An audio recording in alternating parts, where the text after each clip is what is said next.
Shalom, selamat sore kaum ibu. Selamat berjumpa lagi di ibadah kategorial kaum ibu GPPS Jemaat Sawahan. Tapi sebelum kita mendengar firman Tuhan, mari kita berdoa. Kembali kami datang ke hadapan hadirat-Mu Tuhan. Sungguh kami sangat bersyukur buat kesempatan hidup yang Tuhan berikan, dan kesempatan juga pada hari ini kami boleh mendengar kebenaran firman Tuhan. Mari urapi setiap kami, siapkan tanah hati kami, tanah hati yang terbaik. Biar ketika firman-Mu ditaburkan tidak lalu begitu saja, tapi boleh tertanam, bertumbuh, menghasilkan buah, dan buah yang berlipat kali ganda dan bisa dirasakan oleh banyak orang melalui kehidupan kami. Terima kasih Bapa, Kau mengurapi setiap ibu-ibu yang sedang menonton tayangan pada sore hari ini, menjamah dan memberkati mereka dengan kebenaran firman-Mu. Dan dalam nama Tuhan Yesus kami berdoa dan menyambut firman-Mu. Haleluya. Amin. Sore hari ini kita akan mendengar kebenaran firman Tuhan dengan sebuah tema, pengharapan adalah bukti dari percaya saya dan ibu-ibu sekalian.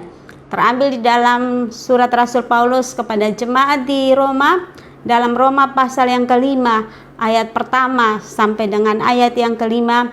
Demikian bunyi firman Tuhan. Hasil pembenaran.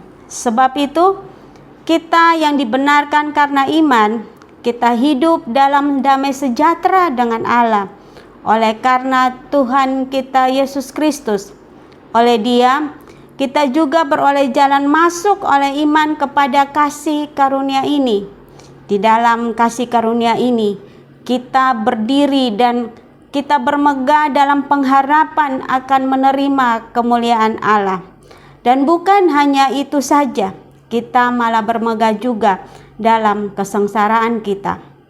Karena kita tahu bahwa kesengsaraan itu menimbulkan ketekunan, dan ketekunan menimbulkan tahan uji, dan tahan uji menimbulkan pengharapan. Ayat yang kelima, dan pengharapan tidak mengecewakan karena kasih Allah telah dicurahkan di dalam hati kita oleh Roh Kudus yang telah dikaruniakan kepada kita. Amin. Ibu-ibu, apa arti pengharapan atau harapan itu? Harapan itu adalah bukti yang kuat, bukti yang solid dan konkret atau nyata terhadap janji yang didasarkan pada firman Allah. Harapan saya dan ibu-ibu itu ada dasarnya. Dan harapan itu menjadi jangkar atau sau yang kuat karena apa? Karena Tuhan yang saya dan ibu-ibu sembah adalah Tuhan yang tidak pernah berbohong, Tuhan yang selalu menjaga janjinya dan Ia selalu menepati janjinya. Atau dengan kata lain, harapan adalah mengenai kepastian bahwa apa yang telah dijanjikan Allah dalam firman-Nya itu benar, akan terjadi, pasti akan sesuai dengan kehendak Allah. Harapan adalah bukti bahwa saya dan ibu-ibu percaya kepada Tuhan, dan bukan kita memaksakan kehendak atau apa yang kita mau kepada Tuhan. Harapan adalah keadaan berserah pada kehendak Tuhan dan bukan pada kehendak kita. Di saat-saat seperti ini, banyak orang kehilangan pengharapannya karena pandemi COVID-19 yang kita tidak tahu kapan berakhirnya. Tapi harapan saya, harapan ibu-ibu tidak boleh hilang di tengah-tengah keadaan yang tidak ada pengharapan ini. Mengapa demikian? Karena saya dan ibu-ibu, kita mempunyai dasar untuk berharap. Apa sih dasarnya? Dasar pertama adalah karena kebangkitan Yesus Kristus. Ketika sekelilingmu hilang pengharapan, maka saya dan ibu-ibu mari pandanglah firman Allah dan ingatlah akan karya Yesus Kristus bagi hidupmu dan hidupku. pada saat Yesus Kristus mati di kayu salib, seakan-akan harapan di dunia ini sirna. Sang Mesias yang dijanjikan untuk membebaskan umatnya dari kesengsaraan, dari kemiskinan, dari penjajahan, malah mati tersalib. Orang-orang memandang kematiannya adalah akhir hidup dari Sang Mesias. Tapi tidak sampai di situ rencana Allah. Sang Mesias tidak hanya mati untuk selamanya, tapi pada hari yang ketiga, ia bangkit dari antara orang mati. Dan kebangkitan Yesus Kristus membuktikan bahwa ia adalah satu-satunya Allah yang benar, Allah yang hidup, Allah yang berkuasa, Allah yang maha kuasa, berdaulat penuh atas segala sesuatu. Kebangkitannya membuktikan bahwa segala yang ada di langit dan yang di atas bumi dan yang di bawah bumi bertekuk lutut pada nama Yesus, termasuk maut sekalipun. Maut tidak berkuasa atasnya, sehingga Rasul Paulus mengatakan, "Hai maut, di manakah kemenanganmu? Hai maut, di manakah sengatmu?" 1 Korintus 15 ayat yang ke-55. Kebangkitannya bukan hanya memberikan kepada kita hidup yang kekal, tapi juga memberikan kepada saya dan ibu-ibu sekalian pengharapan baru di dalam Dia. Bahwa apa? Bahwa masa depan kita, masa depan ibu-ibu, masa depan seluruh umat yang percaya kepadanya itu sungguh ada, dan masa depan kita sungguh cerah di dalam namanya. Dengan kebangkitannya kita tahu bahwa Ia adalah Allah yang memegang hari esok kita. Ada sebuah lagu lama yang mungkin ibu-ibu tahu, bunyinya seperti ini. Sebab Dia hidup, ada hari esok. Sebab Dia hidup, ku tak gentar, karena ku tahu Dia pegang hari esok. Hidup jadi berarti sebab Yesus hidup. Ibu-ibu, lagu ini ditulis pada tahun 1970 oleh sepasang suami istri bernama Bill dan Gloria Gaither. Saat itu mereka berada di masa kritis dalam hidup mereka. Bill baru sembuh dari penyakit mononukleosis dan Gloria sedang hamil anak ketiga, anak yang tidak diharapkan karena kedua anaknya yang pertama masih atau baru berumur 4 tahun dan yang kedua baru berumur 3 bulan. Mereka juga menghadapi masalah dalam pelayanan musik, dan bukan hanya itu, mereka bermasalah dengan keluarga besarnya. Berbagai hal ini membuat mereka sangat khawatir tentang masa depannya. Bagaimana masa depan mereka nanti? Bagaimana masa depan anak-anak mereka? Di tengah-tengah krisis yang berat tersebut, lahirlah lagu ini. Iman mereka semakin dikuatkan oleh Tuhan Yesus. Mereka mengingat bahwa Tuhan yang mereka sembah adalah Tuhan yang hidup. Kebenaran inilah yang membuat tadinya masa depan mereka suram. Kini masa depan mereka adalah masa depan yang sungguh berarti. Hidup mereka jadi berarti karena Yesus hidup.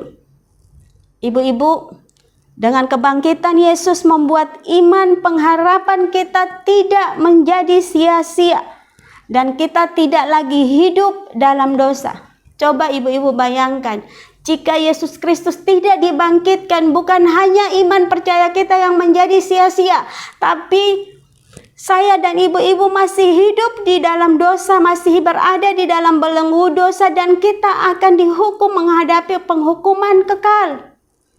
Tapi puji syukur kepada Tuhan bahwa saya dan ibu-ibu punya Tuhan yang tidak hanya mati tidak hanya mati, tapi pada hari yang ketiga ia bangkit dari antara orang mati, naik ke surga, dan akan datang kembali menjemput ke umat kepunyaannya. Ia adalah Allah yang hidup, yang memegang hari esok kita. Allah yang berkata, janganlah takut sebab aku menyertai engkau. Janganlah bimbang sebab aku ini Allahmu. Aku akan meneguhkan, bahkan menolong engkau. Aku akan memegang engkau dengan tangan kananku yang membawa kemenangan. Yesaya pasal 41 ayat yang ke-10. Dengan kebangkitan Yesus Kristus, saya dan ibu-ibu bukanlah menjadi seteru atau musuhnya Allah, tapi kita dibenarkan, kita hidup dalam damai sejahtera dengan Allah, dan kita bisa bermegah dalam pengharapan akan kemuliaan, malah membuat kita sanggup bermegah dalam kesengsaraan, karena kita tahu pasti ada maksud dan tujuan Allah di dalamnya, yaitu membuat saya dan ibu-ibu menjadi orang yang tekun. Dan ketekunan menimbulkan tahan uji. Bukan sampai di situ saja. Bukan hanya jadi orang yang tekun, tapi menjadikan kita, saya, ibu-ibu sekalian, adalah orang-orang yang tahan uji. Orang-orang yang kuat. Orang-orang yang tidak gampang menyerah. Orang-orang yang akan berkata, mau badai seberat apapun, mau sebesar apapun, saya akan tetap berdiri. Saya akan tetap menyembah Tuhan Allah kita. Bukan hanya tahan uji, tapi tahan uji menimbulkan pengharapan. Memberikan kepada kita pengharapan bahwa pengharapan kita tidak pernah mengecewakan kita. Karena sang jangkar atau sau yang hidup itu adalah Yesus Kristus yang telah bangkit dari antara orang mati dan naik ke surga. Dan satu saat kelak dia akan datang kembali. Pengharapan di dalam Yesus tidak pernah mengecewakan, karena yang memegang pengharapan kita atau yang berjanji kepada kita adalah Allah yang selalu menepati janjinya. Dia bukan manusia yang berjanji dan dia mengingkarinya, tapi ia adalah Allah yang setia. Dia berjanji, maka ia akan menepati. Dasar yang kedua, mengapa kita harus tetap berharap? Kita punya dasar pengharapan di tengah-tengah dunia yang tidak memiliki atau kehilangan pengharapan. Karena pengharapan saya dan ibu-ibu kita dasarkan pada kekuatan Allah dan bukan pada kekuatan kita. Sebab apa? Ketika kita mengandalkan kekuatan kita, kita adalah orang-orang yang sombong. Ingatlah bahwa Allah menentang orang sombong. Bahkan Nabi Yeremia mengatakan, terkutuklah orang yang mengandalkan manusia, yang mengandalkan kekuatannya sendiri dan hatinya yang hatinya menjauh daripada Tuhan. Yeremia 17 ayat yang ke-5. Lebih lanjut, Nabi Yeremia berkata, berbeda dengan orang yang mengandalkan Tuhan. Ia adalah orang yang diberkati. Bukan hanya berkat, bukan hanya berbicara tentang punya kekayaan, punya harta atau uang yang banyak. Tapi berkat juga berbicara tentang damai sejahtera, sukacita, punya rasa syukur, hidup dengan damai, hidup dengan tenang. Dan mau kesukaran sebesar apapun, dia tetap tenang teduh. Ia digambarkan seperti pohon yang ditanam di tepi air, yang merambatkan akar-akarnya ke tepi batang air, dan yang tidak mengalami datangnya panas terik, yang daunnya tetap hijau, yang tidak khawatir dalam tahun kering, dan yang tidak berhenti menghasilkan buah. Yeremia 17 ayat 7 sampai yang ke-8. Oleh karena itu, mari ibu-ibu, tancapkan iman pengharapanmu pada sau atau jangkar hidup yang kuat itu, yaitu Yesus Kristus. Dia yang telah membuktikan bahwa ia satu-satunya Allah yang patut disembah, Allah yang berkuasa, Allah yang berdaulat, Allah yang memegang hari esok kita. Karena Yesus hidup, kita tidak perlu khawatir akan masa depan kita. Ingatlah selalu bahwa orang yang mengandalkan Tuhan atau orang yang berharap kepada Tuhan tidak akan khawatir akan datangnya musim kering. Orang yang mengandalkan Tuhan tidak layu daunnya, bahkan di musim terik sekalipun, di musim panas sekalipun, ia tetap berbuah. Teman-teman atau ibu-ibu yang dikasihi oleh Tuhan, ketika kita mengandalkan Tuhan, Tuhanlah yang memelihara dan memberkati kita dengan caranya. Bahkan di masa sulit sekalipun, ibu-ibu harus ingat ini bahwa orang yang mengandalkan Tuhan tidak pernah kekurangan hal yang baik dari hidupnya. Bahkan apa? Orang yang mengandalkan Tuhan, mau musim sesulit apapun, mau sesukar apapun, ia terus bertunas dan berbuah sehingga menjadi berkat bagi banyak orang. Hal yang ketiga atau dasar yang ketiga membuat kita tetap bersandar atau berharap kepada Tuhan ketika sekeliling kita kehilangan pengharapan, ada karena kita memandang kepada Tuhan dan mengingat semua perbuatan Tuhan dalam hidup kita di masa lalu. Bagaimana Tuhan membimbing saya, membimbing ibu-ibu, menolong dan menjagai kita serta menyertai kita saat-saat seakan-akan tidak ada pertolongan. Tuhan mengulurkan tangannya dan menolong kita dengan caranya yang ajaib. Memang pengalaman bukan kebenaran, tapi pengalaman dapat mengingatkan kita bahwa Tuhan tidak pernah meninggalkan kita sendiri. Dan Tuhan yang saya dan ibu-ibu sembah adalah Tuhan yang selalu menolong kita. Walau pada saat keadaan terlihat tidak ada jalan, percayalah jika di tahun-tahun sebelumnya Tuhan menyertai dan menolong saya dan ibu-ibu, dan bahkan Ia telah membawa kita sampai pada titik ini, maka Tuhan yang sama akan tetap menyertai kita. Ibu-ibu, jika engkau mendengar orang-orang atau suara-suara orang berkata, stop, menyerah, Tuhan gak akan menolongmu, Tuhan gak ada, Tuhan lagi sibuk, engkau tidak berharga, kamu tidak dicintai.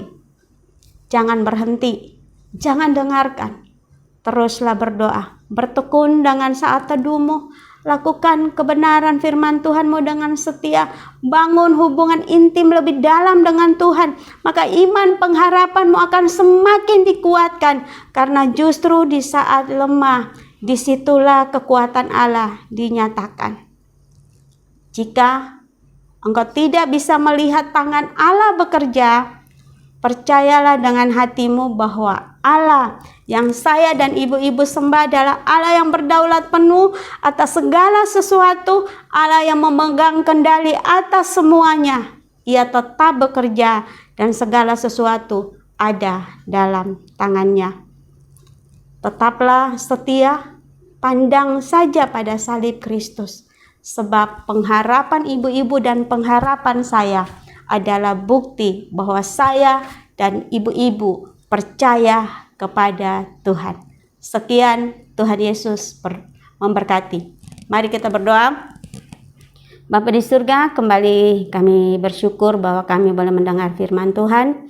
Engkau memberkati ibu-ibu yang sudah melihat tayangan ini dan mendengar kebenaran firman Tuhan, atau siapapun yang melihat tayangan ini, Engkau memberkati. Biarlah menguatkan iman percaya kami untuk tetap bersandar dan berharap kepada Engkau Tuhan, bahwa pengharapan kami di dalam Kristus Yesus tidak pernah mengecewakan kami, karena yang berjanji kepada kami adalah Allah yang hidup, Allah yang selalu setia menepati setiap janji-janjinya bagi kami. Terima kasih Tuhan.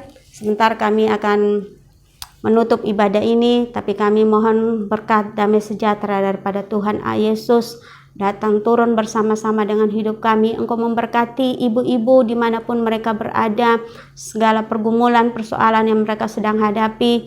Tuhan sendiri yang menjadi penolong dan jawaban atas setiap doa-doa mereka, ya Yesus Tuhan.